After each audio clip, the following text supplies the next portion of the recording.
Buenos días, buenas noches o buenas tardes. Vamos por el epígrafe 6 de la introducción de Ser y Tiempo. Se llama la segunda tarea de una destrucción de la historia de la ontología. Hoy vamos a hablar de la destrucción. Y vamos a hablar de cómo Heidegger entiende el concepto de destrucción, no de una manera, ¿cómo decirlo?, nihilista, ¿no? No es que tire para atrás todo el edificio que se ha construido en el pensamiento occidental, ¿no? Y de repente empieza una cosa nueva, así, una cuestión adanista, ¿no? Sino que precisamente lo que pretende es reapropiarse otra vez de la tradición filosófica, ¿no?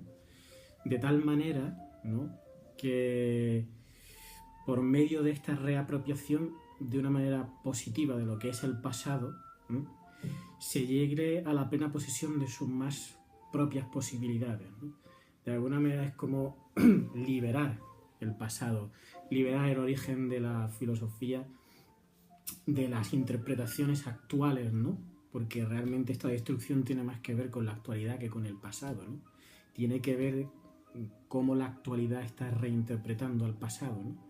Y liberar precisamente al pasado, a la tradición y sobre todo al origen que se encuentra en el mundo griego, de ciertas interpretaciones que han ido lastrando nuestro concepto del ser y de la ontología, ¿no? De esto es de lo que va el epígrafe 6, ¿no?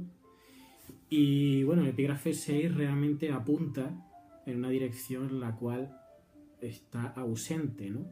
Que por estar ausente, digamos heideggerianamente, fundamentalmente se encuentra muy presente, ¿no?, en su ausencia. ¿Por qué? Porque habla, o sea, es la dirección que está hablando sobre esa segunda parte que no llegó a ver la luz de Ser y Tiempo, ¿no? Al menos no llegó a ver la luz como Ser y Tiempo segunda parte, ¿no?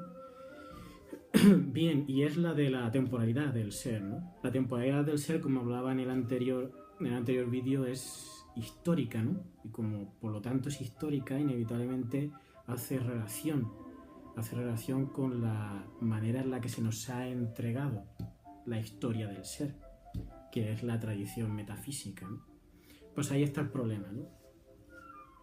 Bien, entonces dice Heidegger en este parágrafo: la tradición que de este modo llega a dominar no vuelve propiamente accesible lo transmitido, que es un problema de transmisión. Y cuidado, esto es interesante. Y aquí nuestro Sloterdijk actual lo pilla bien, ¿no?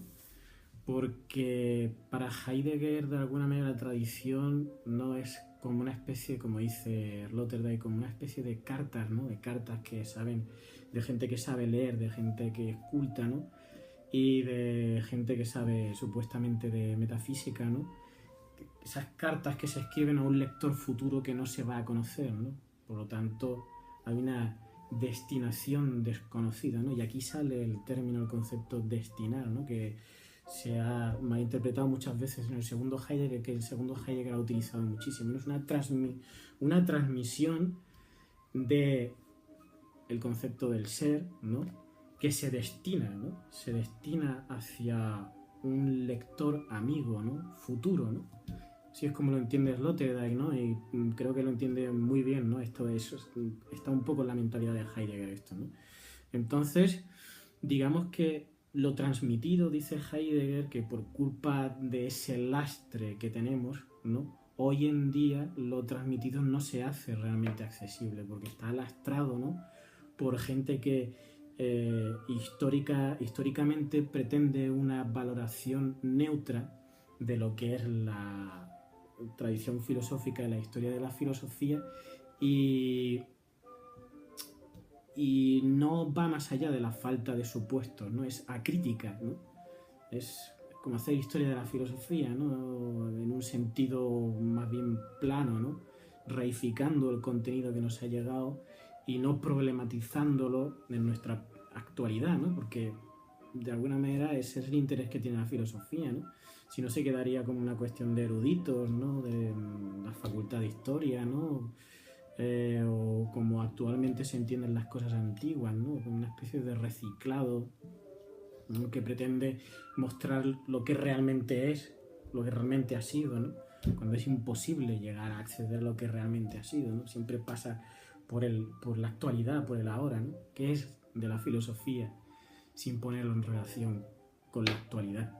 Sí, además entendemos que al fin y al cabo el ser, como dice Heidegger, es histórico, es temporal, ¿no? Su horizonte de sentido se manifiesta en la temporalidad, ¿no? Y no en cualquier temporalidad, ¿no? Sino en la Zeitlichkeit, ¿no? En la temporalidad humana, ¿no? Entonces, precisamente lo que nos trae este parágrafo es el objetivo de Ser y Tiempo, ¿no? Que no es solamente mostrar qué es eso de la temporalidad humana y cuáles son sus estructuras, ni mucho menos, no se queda ahí, no es una tarea antropológica nueva, ¿no? Sino que precisamente mostrando esas estructuras existenciarias que conforman al Dasein, ¿no? Desde ahí, precisamente de esas estructuras existenciarias, dar el salto, como hemos visto antes en el epígrafe anterior, a lo que originariamente es el tiempo, la temporalitet, y originariamente la temporalitet del ser, porque el tiempo originario es el tiempo del ser, es histórico, por lo tanto tiene que ver con la tradición, ¿no? Y la manera en la que nosotros, Dasein, pobrecitos Dasein, aquí arrojados al mundo, ¿no? Es la manera en la que recibimos, ¿no? Esas cartas del ser, ¿no? Esas cartas de la tradición, recibimos esas cartas, ¿no? Y las interpretamos hermenéuticamente, ¿no? Y a la hora de interpretarlas hermenéuticamente, o bien podemos estar en una posición más bien propia o en una posición impropia, ¿no? En la cual, pues, como dice Heidegger, estemos en la Verfallen, ¿no? En una Verfallenheit, ¿no? Porque el que sabe mucho de Kant, ¿no? Generalmente es que sabe mucho de la historia de Kant y de los pequeños conceptos de Kant, ¿no? Y de esos engranajes que, ¿no? Y que da la sensación de que sabe mucho, ¿no? De que sabe algo, ¿no? Porque sabe esos pequeños mecanismos que mueven el pensamiento de Kant, pero sabe ponerlos en relación en el hoy, como intentó hacer Heidegger en su momento, ¿no? Con Kant, ¿no? Aunque algunos dicen que de manera un poco fallida, ¿no? Pues de esto va, ¿no? Este epígrafe 6, ¿no? ¿En qué consiste la destrucción? Pues la destrucción no consiste precisamente en destruir la historia de la filosofía, la historia de la metafísica, ¿no? Y reinventar algo nuevo, ni mucho menos. Es una reapropiación, pero una reapropiación que intenta pensar lo aún no pensado en la historia de la filosofía, desde nuestra propia actualidad y también desde los grandes de la historia de la metafísica y la historia del ser, lo aún no pensado, que es la radicalidad del sentido del ser, ¿no? Eso es lo aún no pensado, puesta en relación con nuestra temporalidad humana. Ese es el rollo. ¿De acuerdo? Con mis 8 minutos aquí, ¿qué hago? ¿Sigo, no sigo? ¿Sigo, no sigo? Voy a seguir un poquito más. Bien. Vale. Entonces, hay que decir que la tradición, evidentemente, como se desprende de lo que estoy diciendo, no es ni mucho menos negativa para Heidegger, ¿no? Que la tradición, que la manera en la que se nos entrega la tradición y nosotros la recibimos, hay un olvido del ser, se esconde el ser, ¿no? Para reificarse sencillamente en una cuestión meramente histórica. Eso, ya veremos en el segundo Heidegger, si alguna vez lo vemos, es propio del modo de darse del ser, que es en la ocultación y en el olvido. El problema consiste en que olvidemos el hecho de que el ser se da en la ocultación, olvidemos el olvido del ser. Ese es el gran problema. Por lo tanto, para Heidegger, la tradición no tiene un sentido negativo, sino es que es como es, ¿no? Y en su sentido positivo, yo diría, ¿no? Incluso en un sentido positivo, ¿no? Podemos ver que la tradición, tradición, ¿no? Que la tradición, de alguna manera, ¿no? Por una parte es inevitable porque es comprensión temporal del ser, ¿no? Y eso está ahí y tiene que darse. Y por otra parte, en la tradición metafísica se ha intentado de manera positiva, ¿no? Y gracias a eso puede haber un Heidegger, se ha intentado realizar la conexión entre el tiempo y el ser, ¿no? Mediante, por supuesto, Aristóteles, Kant y Descartes, que serán los tres autores a los que Heidegger les habría dedicado la segunda parte de ese tiempo, ¿de acuerdo? Aún así, estos tres autores evidentemente están en sus cursos, como ya dije. De hecho, hay un libro, bueno, hay varios textos acerca de Kant, ¿no? Incluso acerca de Platón también, pero en concreto hay uno que es Kant y el problema de la metafísica, que es directamente lo que habría sido, ¿no? Esta sección del segundo tiempo, ¿no? Bien, ¿qué más decir, no? Que la destrucción, este sentido de destrucción de Heidegger es un gran lector de Nietzsche, ¿no?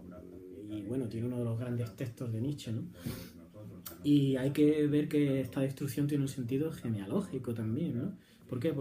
Porque va incidiendo en los presupuestos, ¿no? En las estructuras fundacionales de esta manera de entender el ser en cada época, ¿no? Ahí hay una labor genealógica, ¿no? Y hermenéutica, ¿no? Heredada del propio Nietzsche, ¿no?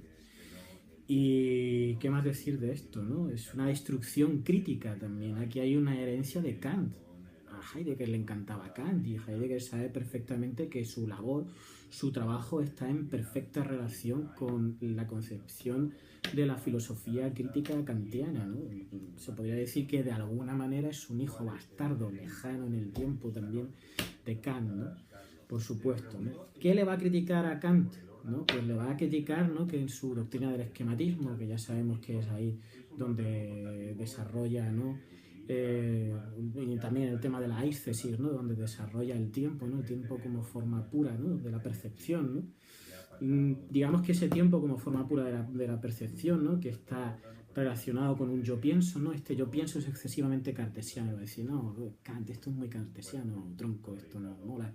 Porque este yo pienso es un yo aquí de la subjetividad moderna, ¿no?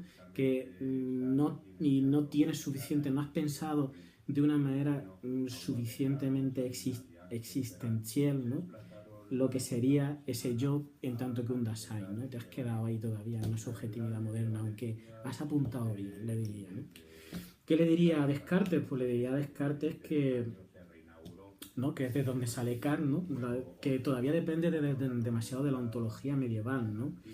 De la ontología de la creación, ¿no? Y de una ontología que separa el ens infinitum, ¿no? Et increatum del ens finitum et creatum, ¿no? Ahí está todavía esa teología medieval, ¿no?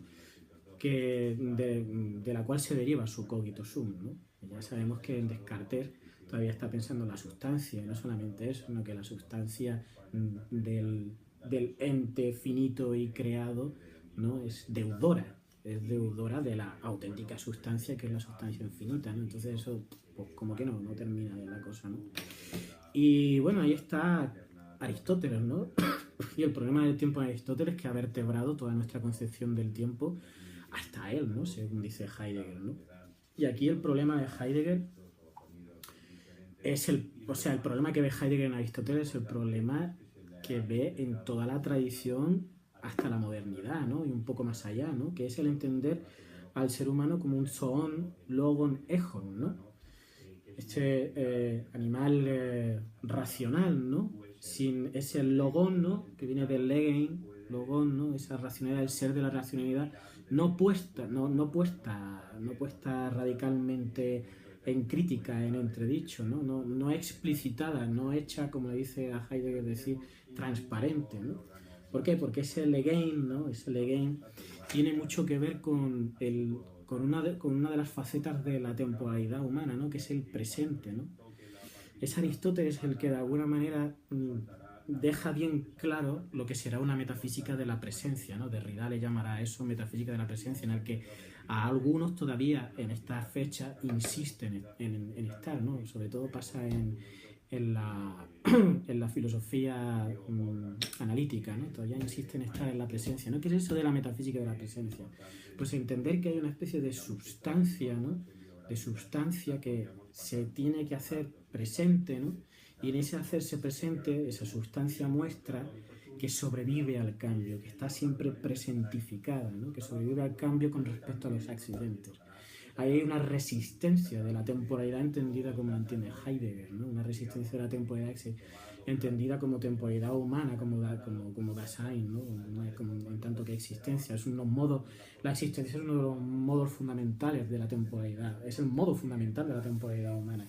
Y ahí se resiste, ¿no? Porque las personas están entendidas como primeras y segundas sustancias, ¿no? Las cuales las segundas sustancias son universales, ¿no? ¿No? Y esas primeras sustancias están ahí, ¿no? Pero se siguen manteniendo como sustancias, ¿no? Están ahí reificadas en el tiempo, ¿no? Aunque la sustancia sea susceptible a la corrupción, no deja de ser, hay una sustancia, ¿no? Pensada, ¿no? Presentificada, y en la cual se ha cargado las tintas en uno de los tres éxtasis temporales, que es el presente, ¿no? Bien, parusía, usía, ¿no? Dice Heidegger, la interpretación antigua del ser del ente está orientada por el mundo, o si se prefiere por la naturaleza, dice. La prueba extrínseca de ello es la determinación del ser como parusía. Parusía significa presencia, ¿no? También utiliza el primer cristianismo, ¿no?